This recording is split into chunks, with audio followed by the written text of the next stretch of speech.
Hello, this is Grandma's Gone Gaming.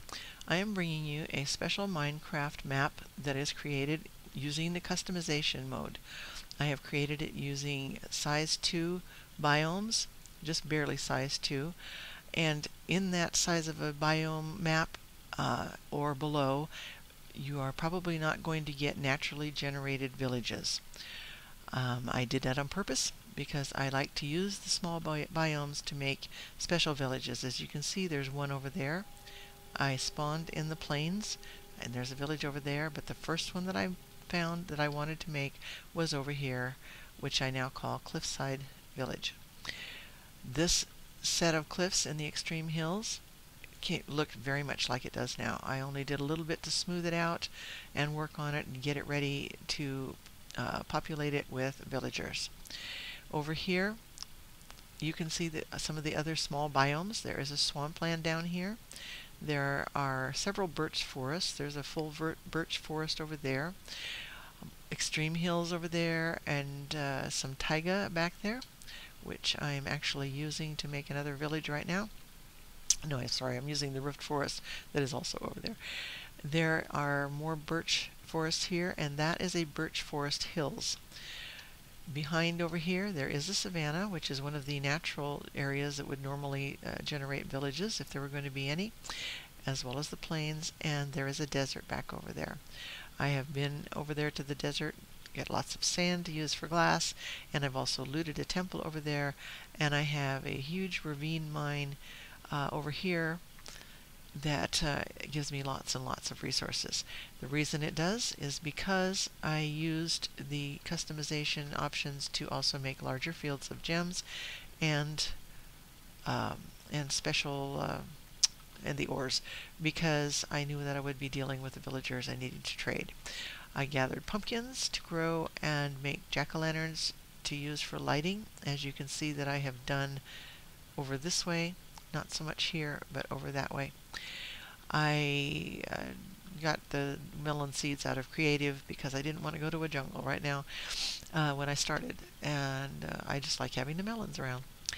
And I got the nether wart, which I needed from the nether, and I have over here, after getting all my obsidian and everything I needed from the mine, I set up my portal.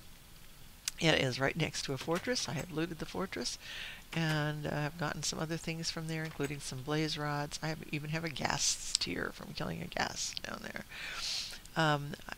In this village here, I wanted to make sure that I had enough valid doors to get 10 villagers so that they would spawn their own iron golem. As you can see, I've been successful. There are 2 iron golems. I'm not quite sure exactly why I have more than 20 villagers here, because you need 29 doors in order to get 10 villagers after your first 2. This only has 36 doors. I thought that that would not give me 20 villagers, but it has, and actually I think there are like 24 villagers, and they have capped out. They are no longer creating babies, but so 36 doors and more than 20 villagers and 2 iron golems. To get the first villagers, when I got this all set up, I was getting quite a few zombie villagers down here, and some over there a little further. So I went through, that's why I went to the nether to get what I needed to make the potions for brewing the splash potions of weakness, and then I had plenty of gold and plenty of apples from cutting down all the spruce trees that I needed to cure the zombie villagers. It did take me a couple rounds to get the ones I needed for here because I goofed up the first time. Okay, the doors being valid is because on the outside of every one of these doors there is nothing but airspace. They have no blocks above them, not even a transparent block, which would work also. Inside, on the inside of the doors, there is nothing above them or on the other side of them anywhere that is a transparent block. So every door in this village is a valid door. This is my original space. My brewing stand is over there, and one of the villagers seems to have ensconced himself in the cauldron. I don't know if he'll ever get out or not, but I'm not going to worry about him because he seems to be perfectly happy. If I wanted to use that water again, I'd have to break the cauldron, get him out, and then refill the cauldron again. Up here I have a full enchantment center. I can have level 30 enchants on here, and I have the anvil, and that's because of the bookshelves, by the way. I have extra lapis lazuli up here. As you can see, I do have plenty of resources. I also have enchanted books that I've gotten in trades from some of the villagers, and I actually have used one of those to get Infinity 1 on my bow even before I got any enchants like that. I have enchanted items here that I've done. I can pick up extra ones anytime I want. There is a third tier here, and each one goes back a little further. As you can see, the villagers come right on up the stairs. They do love to climb stairs, and they especially like to at night to go out on the balcony because it's safe. It's all lit up. They don't have to worry about it. There is protection all the way up the hill. There are no hostile mobs ever going to come down on them off of that hill. Okay, and I'm going to go back downstairs and notice that I have all the stairways enclosed.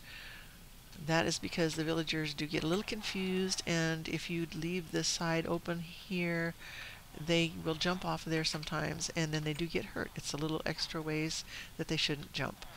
And as long as there are some screens up there and that they don't get confused down here, they go up, they come down, and they love it.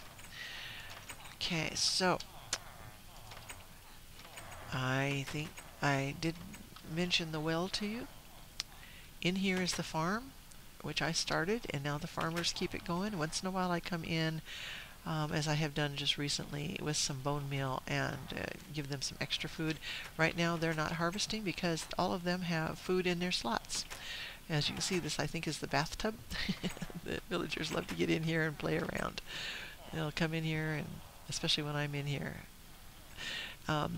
This fountain is actually not feeding this, although the water does connect. The water does feed underneath these blocks, just enough there so that it lets that garden grow. The well is very important to villages. You must have an 11 layer well in somewhere near the center of your village, or even when you get your 10 villagers. This door, by the way, is to keep the golems out of here. You will not get your golems. I have experimented over and over and over again, and I haven't been able to read that anywhere, but if you don't have that well in place, you can get 10 villagers and wait and wait and wait, and you will not get an iron golem. Pop a well in there, dig down 11 layers, make sure that every layer has water in it. It is a well that is recognized by the game as a village, and then you will get your iron golems. Now we still have a little daylight left, so I'm going to take you to the second village, and then I'm going to close off this video and we'll come back and tell you about that village in the next episode. But I want to get over there right now and then close out. This area here was a lot rougher when I spawned here. I have taken down and leveled it off. As you can see, I'm using a special resource pack. This is the Sortex Fanver resource pack, and I'm also using Optifine, which gives me some extra colors on the animals and just helps the game run a little more smoothly. And I like the way it looks. It gives me, I can make other special blocks appear if I do some other settings, but I like the way it looks right now. This is where I trapped the zombie villagers at the bottom of the birch forest village. This is actually a birch forest hills. Right here is birch forest, but when you get up here, it becomes birch forest hills. I'll go in the door, and as you can see, this is also a successful village. It has 32 valid doors, and I will tell you more about that in episode 2. I hope you enjoyed seeing the Cliffside Village and seeing what I have been beginning to do, and that you'll join me in the second episode. See you then.